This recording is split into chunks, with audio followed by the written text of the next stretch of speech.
அதிமுக கட்சியுடைய அலுவலகம் டெல்லியில் இருக்கிற மரியாதைக்குரிய உள்துறை அமைச்சர் வீட்டில் இருக்குதான். அந்த அம்மா கனவு கண்டது என்னமோ தெரியல. திருமதி கனிமொழி அவர்களே, அதிமுக அலுவலகம் சென்னையில் தான் இருக்குது. வந்து வேணாலும் வந்து பாருங்க.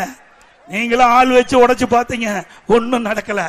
ஆள் வச்சு அதிமுக ஆட்சி, அதிமுக கட்டடத்தை நொறுக்கி பார்த்தீங்க, நொறுக்க முடியல.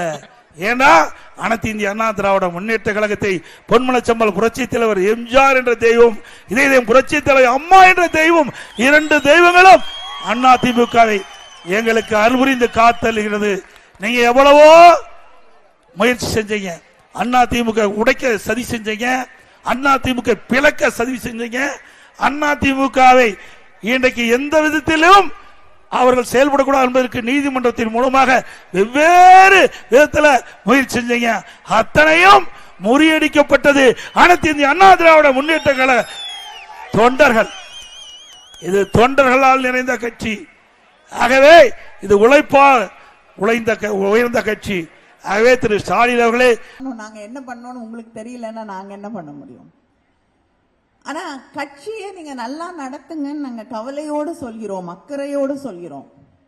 உங்க கட்சி அலுவலகத்தை டெல்லிக்கு மாத்திட்டீங்களே, கவலையோடு சொல்கிறோம்.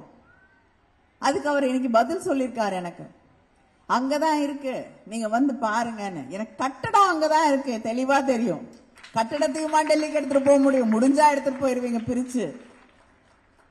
ஆனால் அலுவலகம் செயல்படுவது, கட்டளைகள் பிறப்பது டெல்லியில் இருந்து என்பதை நீங்களும் மறுக்க முடியாது, நம்மளும் பார்த்துக்கிட்டு தான் இருக்கோம். நீங்க என்னதான் கர்ச்சீஃப் வச்சு முகத்தை மறைச்சு தொடச்சிக்கிட்டு வெளியில வந்தாலும் நீங்கள் என்று தெளிவா தெரியுது, பட்டவர்த்தனமாக தெரிகிறது.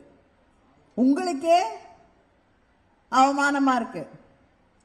அலுவலகம் உண்மையாகவே அதிகாரம், அலுவலகம் இருக்கு, கட்டடம் இருக்கு, ஆனால் அலுவலகத்தின் அதிகாரம் டெல்லியின் கையிலே கொடுக்கப்பட்டிருக்கிறது. அதுதான் உண்மை. அவர் சொல்றாரு, நாங்க தான் அறிவாலயத்தையே காப்பாற்றினோம் என்று. அறிவாலயத்தை காப்பாற்ற யாரும் வர வேண்டியதில்லை, கழகத்தின் உடன்பிறப்புகள் இருக்கிறார்கள், அவர்கள் காப்பாற்றிய அறிவாலயம்.